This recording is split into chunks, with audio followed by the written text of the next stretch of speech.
Welcome everyone to Econ to Action, our new economic podcast series where we take a look at how businesses in different market sectors are navigating our economic environment. My name is Josee Farmer. I'm an economic analyst at Experian and I'll be your host. So far, we've taken a look at several different types of market segments, including credit unions, fintechs, and telecommunication businesses. I hope you were able to listen to those episodes.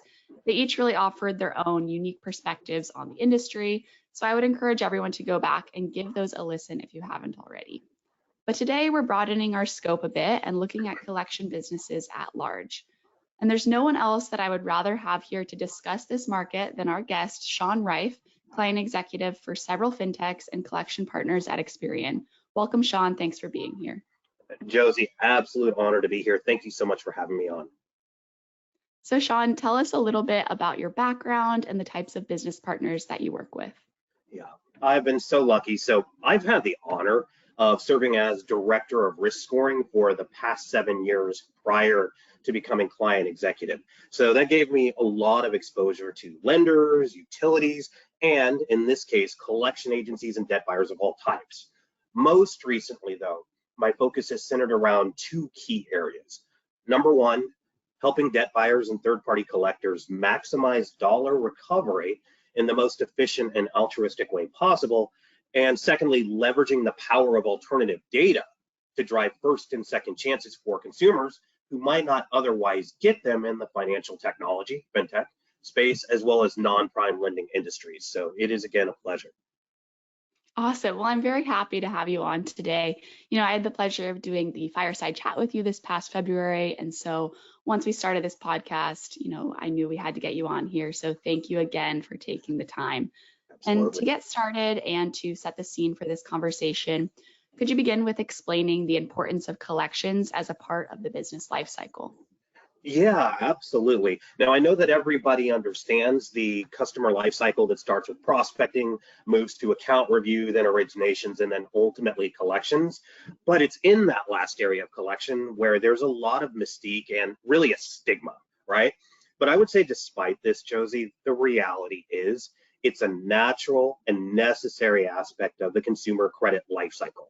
At its most primal, it reflects the emerging and prevalent macroeconomic issues that you see and really portends potential future payment stress, as I'm sure we'll discuss later.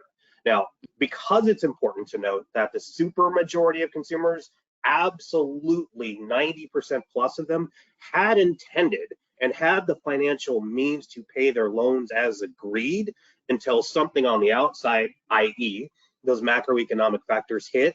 That's really where the rubber hits the road for collections, right? So we've talked about what it is at its most primal, but at its best, and this is where all of my clients are focusing, is how we can, what I call kind collect. And what that means is how can we maximize dollar and payer capture, but do so in a way that's both fair and reflective of a person's true ability to pay. Josee, if I may, I would like to give you kind of a couple of examples of how that works in real life. Sure. Yeah. I really appreciate you addressing the stigma that might exist around collections. As you said, put very simply, an adverse economic environment is correlated with an uptick in collections. And with that in mind, given the fact that consumers may already be undergoing a lot of financial pressure during this time, I would really appreciate if you would elaborate on your mention of kind collecting and what exactly that looks like. Yeah, so let's break it down into the sum of its parts, right? Back in the day, really prior to having a lot of the multivariate analytics that we have at our disposal today, we looked at the balance or placement amount of the collection and to a secondary degree, the age of the debt as the key components themselves. So the end game was how much did you owe? How old is that debt? That is a function of how we would prioritize to cure it, right? So now though, we have the solutions and data to ask, number one, what is this person's real financial situation? Is he or she really dealing with true payment stress? Have they fallen below the federal poverty line?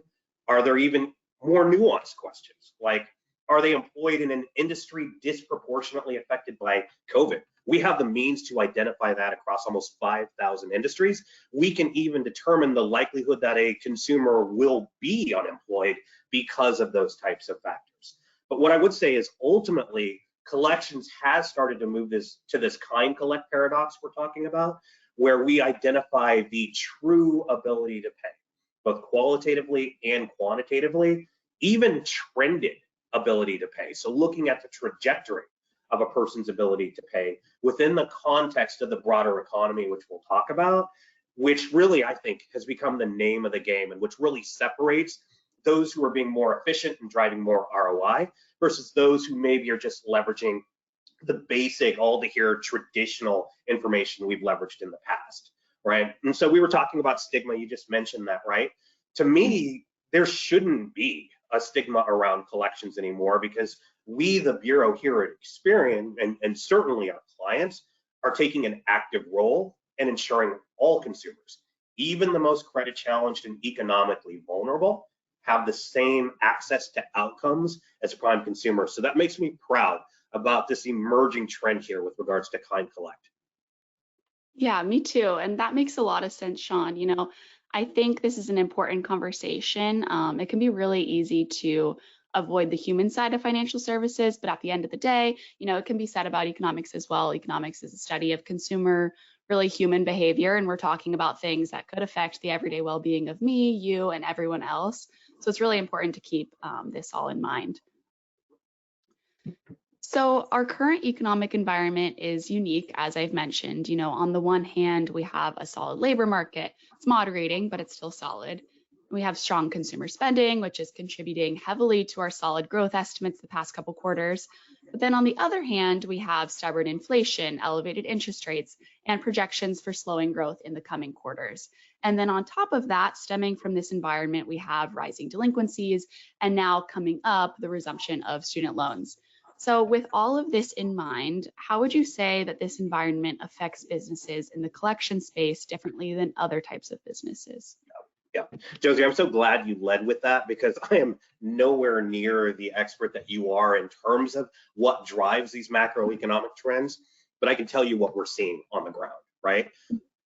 As a general rule, collections are negatively correlated to the macroeconomy. So as these headwinds, I think that you've identified develop, continue to develop, or could develop, right? Collections activities almost necessarily rise. And that's largely due to the fact that inflation and other pieces of information cause payment stress. And so that ability to pay becomes compromised, right? So inflation, higher unemployment, to the perfect storm that we've seen in terms of COVID over the past 3 years, that creates that type of environment. What I will say is that the saving grace for the past 2 years has largely been the federal forbearances due to COVID within the student loan space, but in other areas as well, of course. And that has all helped prop up that all-important key driver of repayment in the collection space or a person's ability to pay. Now, what I'll also say is that we do tend to think about collections in a third-party perspective, right? There are two specific sides of that coin, debt buyers and the collection agencies themselves. The reality is that all lenders have a collections piece. So while lending is really the art of maximizing growth while minimizing delinquency risk, collections is really more about protecting further downside risk and maximizing ROI. So it's for that reason, I really do believe that collections in this new era here needs to be viewed as more of a second revenue stream, right? If you can optimize and maximize it, look at that more as that second revenue stream than a net drain on a company's resources. So in short, I think lenders can simultaneously grow their businesses organically while leveraging collections discreetly as a way to minimize downside losses. Right. And then I'm curious, is that a common practice among collection businesses? Yeah, I think that it's becoming more so. I think we need to kind of separate out the two types of entities within the collection space. So you have your first party collections, right? So those are typically where the initial debt is held. That is absolutely an area where they leverage this as that secondary revenue stream. I would say in the third party or in the debt buyer space, not so much because the focus for them is really on operational efficiency and minimizing cost structure, but certainly for anyone who is an initial lender or even a fintech, absolutely leveraging this as another revenue stream makes ROI sense. Got it. Okay.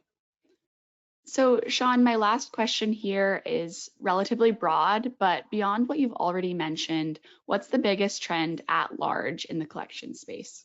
Um, so there are a few trends that are happening. I think I'm going to probably focus on maybe two that are the most important. So what I'll say is, besides the kind collect movement that I previously mentioned, we're really seeing a flight to analytics, right? So it used to be that payer capture was the only metric. And so what that means is that collections went after the consumers with the largest placement amounts first, defining success really as the number of people quantitatively who would pay something back. But with the advent of multivariate analytics, certainly this new alternative data, and of course, AI, we've actually begun to perfect the idea of dollar capture.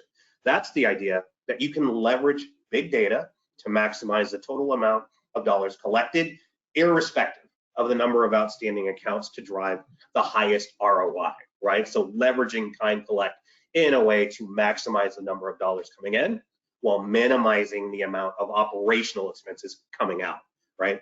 And so if we take this, then if there is a number two, they're combining this idea of multivariate analytics with some amazing optimization techniques, also empowered by AI. So not only are we building the calculus to maximize dollar recovery, even creating reach and response models that actually prioritize consumers who can pay, kind collect, can pay into buckets based on their preferred mode of contact, even time of day and loan characteristics, and even those trended credit behaviors I was talking about. But we're also able to optimize call center and overall collections efficiency to work those debts. Typically, it's that area for debt buyers in particular and collection agencies that are the most complex and costly aspects of the business.